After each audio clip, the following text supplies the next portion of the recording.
Bond, James bond, गुप्तहेरगिरी, थरार, action आणि भन्नाट गॅजेट्स ही सगळी मजा सुरू झाली होती अगदी आजच्या दिवशी 5 ऑक्टोबर 1962 रोजी. कारण याच दिवशी चित्रपट विश्वातल्या सर्वात प्रसिद्ध गुप्तहेराची गोष्ट जगासमोर आली होती.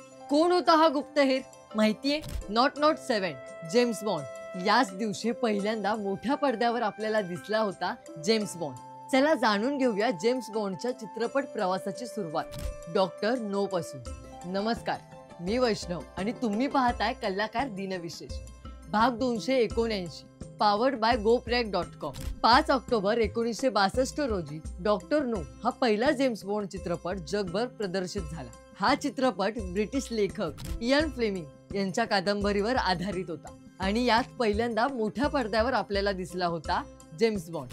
स्मार्ट, आकर्षक, सुटाबुटात दिसणारा, हातात गन घेऊन शत्रूंना हरवणारा, वेगवान गाड्या, गॅजेट्स आणि स्टाईलने भरलेला हा गुप्तहेर जगभरात लोकप्रिय आहे.